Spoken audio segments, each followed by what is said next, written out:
GS3 solutions এর আরো একটি নতুন ভিডিওতে সকলকে স্বাগতম। আজ আমরা বেসিক কম্পিউটারের আরো একটি টিপস সম্পর্কে জানব। আমরা অনেক সময় কোনো প্রোগ্রাম বা সফটওয়্যার ইনস্টল দেওয়ার পর আবার আনইনস্টল করতে চাই। তো আমরা আজ দেখব কিভাবে আমরা খুব সহজেই যে কোনো প্রোগ্রাম আনইনস্টল করতে পারি। তার জন্য আমরা প্রথমেই সার্চ অপশনে যাব এবং এখানে লিখব কন্ট্রোল প্যানেল।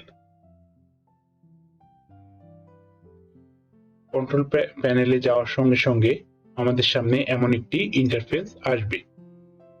আমরা এখান থেকে large icon, small icon or category select করতে পারি। বাই ডিফল্ট ক্যাটাগরি সিলেক্টেড থাকে। তখন আমরা প্রোগ্রামস মেনুর আন্ডারে আনইনস্টল এ প্রোগ্রাম এই অপশনটি সিলেক্ট করব। এবার আমরা দেখতে পাচ্ছি আমাদের কম্পিউটারে ইনস্টল হওয়া অনেক সফটওয়্যার এখানে দেখা যাচ্ছে। এখান থেকে ধরুন আমি অভ্র কিবোর্ড এটিকে আনইনস্টল করতে যাচ্ছি। জাস্ট এর উপর ডাবল ক্লিক করব এবং আমি ইয়েস এ ক্লিক করব। পরবর্তীতে অভ্র কিবোর্ড আনইনস্টল সম্পর্কে একটি প্রম্পট আসবে। এখানেও আমরা ইয়েস এ ক্লিক করব এবং এখানে দেখা যাচ্ছে যে আমার অভ্র কিবোর্ডটি আনইনস্টল হচ্ছে না। তার কারণ আমার অভ্র কিবোর্ডটি অলরেডি রানিং অবস্থায় আছে।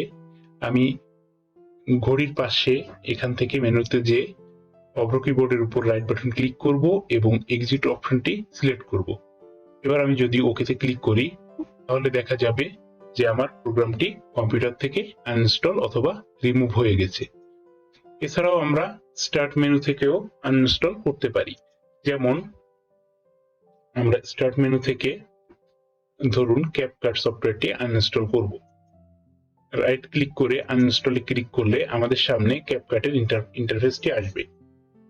আমরা এভাবে খুব সহজেই কন্ট্রোল প্যানেল থেকে বিভিন্ন সফটওয়্যার যেগুলো আমাদের আনইনস্টল করার প্রয়োজন আমরা সহজেই আনইনস্টল করে নিতে পারি। ভিডিওটি দেখার জন্য সকলকে ধন্যবাদ।